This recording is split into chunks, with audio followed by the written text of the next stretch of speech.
friends. Welcome to Faithing Out Loud, a short weekly podcast from Williamson's Chapel United Methodist Church, where we explore how to navigate the things that all of us face. We're all busy, but everyone has just a few minutes that can help fuel faithfulness. I'm Pastor Tony Ruth. This is my husband, Wes. Hello. And we hope you'll join our ongoing conversation. Okay, Wes. So we are starting this little podcast. And we're calling it Faithing Out Loud, and it sort of begs the question, what in the world is faithing, and why are we doing it out loud? So maybe we should talk about that. I think that's a good place to start. Yeah.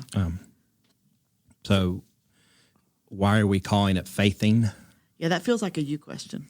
Yeah, what about faithing? Because we don't use the word faith in that way. We don't talk about faithing. We talk about having faith, but not a verb form of that. The reason we're starting there is often we use that word faith, and we kind of use it in the same way we use the word belief. Right. And being a Christian, being a follower of Jesus, is not just about what we believe. Now, that's part of it, but there's more to it than that. It's not just about what we believe in our head, so it's not an intellectual kind of thing. Faith, and the way we see that word in the New Testament, if you go back to the original Greek. You're such a nerd. I am a nerd. If you go back to the Greek, the word in Greek is pistis, or pisteo is the verb form. You should be careful where you say that word. Yeah, I know. Go ahead. Sorry. Pisteo is the verb form, and it means to faith. Okay. Again, we don't have an equivalent word in English, but to faith include elements. It's an element of belief, but it includes trust, also loyalty, maybe an element of commitment. And so to faith is more than just believing something intellectually. It's believing and then living accordingly. Okay, so it's an action verb that we need to think about it as something I'm doing, not just something I have. Like it's not just that I have faith. Right. I am doing faith. I'm faithing. Faithing. There's not a good verb for that, but No. I hear what you're saying. And so, yeah, because normally the way we talk about it is that if we have faith, and it's easy for us then to turn that into something like a possession or something we can accumulate or earn. Right. And then we can measure our amount of faith against somebody else's amount of faith. Oh, right. And you're always the loser in that scenario, yeah, right? Or that you didn't have enough because if you had enough, this terrible thing wouldn't happen to you, or so on and whatever. So forth. Or right. I have more faith than them, so which opens us up to pride and right. kind of feeding our ego. But it also, like, I think another thing we can mistake faith. Maybe it's not so much intellectual stuff or what we think or believe, but we can also kind of associate that faith with some kind of emotional intensity. Like so the more faithful I am, the more emotional connection I'll have to God, or the more emotional intensity I'll have. And so that doesn't really work either. Now, our emotions are important. Right. But that fluctuates. Right. Like some days I'm not feeling it. Yeah, some days faith can't be connected to how I personally feel in any given moment. And it's certainly not outside of that. Certainly not consistently enough to say that saves us. Well, for sure not. So faithing, and the closest we can get to it, I think, is to think about faithfulness. Right. Okay. And I think a helpful way to think about that, combining like that intellectual belief, I ascribe to these certain things, right. And the emotional piece. Think about like marriage, or even friendship. Right. In marriage, I'm committed to you for the rest of my life. That's good. Yeah, Me too. I meant it when I said it. Right.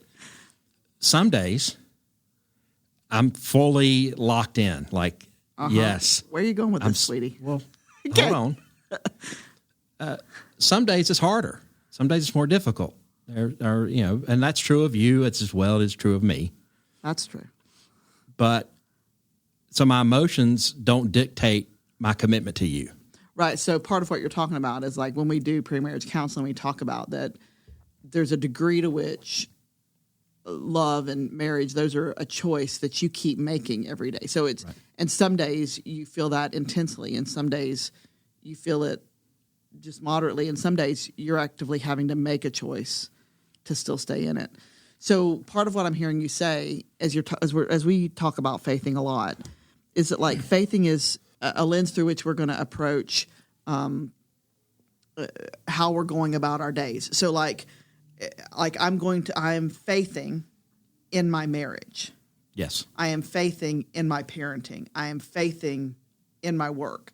So it's not like, is that what you're saying? Like it's like we're always doing the faithing thing. We're doing it and also doing other things.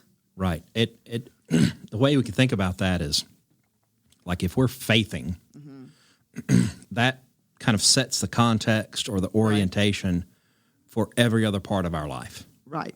And so how, like you said, how I parent in our marriage, and how I interact with people, and how, the choices I make, the words the way you watch the news, the way you, all the things. The way I interact on social media. Right. That foundation is not a list of things I believe. Right. But that deeper commitment, that faithing. Right. So, like, I think for me, it's interesting because I think so often, like my temptation, and I don't know that I'm certainly not equating myself with everyone, but my temptation is to forget that I do that all the time without realizing it. And what I mean by that is that I, like, the word fear is a verb too, right?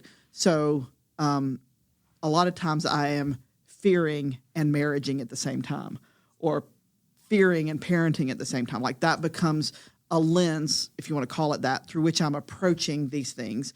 And when I'm basing it out of fear, I get certain outcomes. Right. But when I'm coming at it with faith as the partner, not fear as the partner, it changes the way I do it. And not that I'm doing that right all the time, God knows.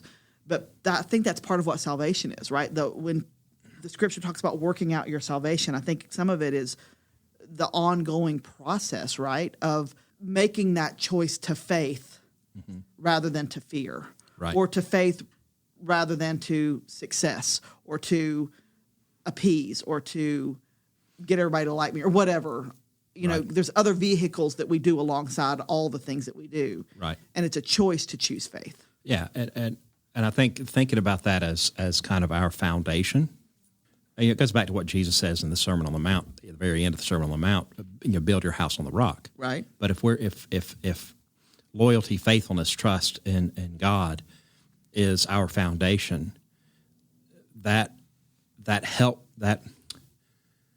gonna have fear, we're gonna have anxieties, we're gonna deal with kind of different pulls on, like things will pull on us. But if we're faithing, that keeps us kind of coming back to the source that helps us deal with that faith. And like you said, if our foundation then is fear, that's going to take us in a different direction. Right. If our foundation is image or ego or success, or even like stuff or our comfort, that's going to take us to a bunch of other different places. And I think one way we can think about sin that's kind of less shame and guilt based, but the way we can think about sin, that word really kind of means missing the mark. Okay. And sin is those things that take us on different paths away from God and away from faithfulness, away from faithing. Okay. So part of when we are faithing and kind of being actively living out those things we believe and things we profess, that helps us to not miss the mark when it comes to how we're living in the world. Right, so we don't compartmentalize, which is what lots of us do, right? Like faith is something connected to, I do that on Sunday mornings. Right. Or I do it when I'm in devotion, not I do it when I'm paying my bills. I do it when I'm disciplining my children. I do it when I'm on social media. I do it when I'm watching the news. I do it while I'm in my marriage. I do it with my parent. And I'm having, or do it in the middle of a conflict. I'm actively faithing in those moments too. And I think that's the game changer decision that you start making as a Christian. Yes. When it's not compartmentalized and it's an ongoing living relationship, which is how you and I understand for sure what it means to be a Christian. Yes. Christianity is less a set of beliefs and more of a way of being, living in the world. Right. Right. Okay. So if we're going to do that, so why are we saying faithing out loud? Like faithing out loud as opposed to what? I mean, faithing not out loud. Well, obviously, but what do like we said that word? What did we mean by that? So with the out loud piece, there's this idea that you'll hear people say this occasionally, that faith is a private matter, Right. and they usually say that when they don't like what's being said publicly. Oh, for sure. Like don't mess with me. Yeah, It's private. faith is a private matter, and there is an element of faith that is private, Personal, maybe a better way to look at it. quiet. Personal, like Yeah. there is something to be said for my relationship with God. And, Yes. and that is something that is it ought to be personal to me. And there are certainly things that I'm not going to like trumpet from the rooftops, Right. like where God is working in me. But at the end of the day, ultimately, I don't know that anything of that is utterly private. I mean, I would hope that as Christian people, we would have at least one other person in the world that we would be willing to share some of that Yeah. harder stuff. I mean, for us, it's in our marriage, but we have other, we also have covenant relationships with other people. Yes, and I think the public piece, the Bible, Jesus talks about bearing fruit. Right. So there are things about our faithing that are supposed to be visible, For sure. that Yeah. people can tell we are following Jesus. Right. I think there's a difference between things that are public and things that are performative. Oh, for real. Yeah. And Absolutely. faith being performative is a bad idea. Right, because if it's performative, then you're doing that you're behaving, trying to win or curry favor or to project a certain thing for a certain group of people, like out into the world. So if I'm performing something, I'm performing it for an audience. Yes. And as Christians, we understand we have an audience of one. Right. Right. My audience is not what the world thinks about this. My audience is Christ. Right. And so, yeah. So it's not faith ought to be performative. It ought to be Public, visible, Right. noticeable. right. And I think that's the biggest trap of social media Oh, for sure. is Yeah, right. that performative Christianity. Right. Like I need to say this so that everybody will know that I'm a faithful Christian. And then there's really nothing to back it up. Like I just said, we're supposed to love everybody, but I have just driven down in traffic on 150 and it was very visible to everybody around me that I was not following Jesus. Yeah. Or the last 4 posts on Facebook or X or whatever, Right. have certainly not been Christ-centered, but now I'm going to quote scripture. So Right. like it, Right.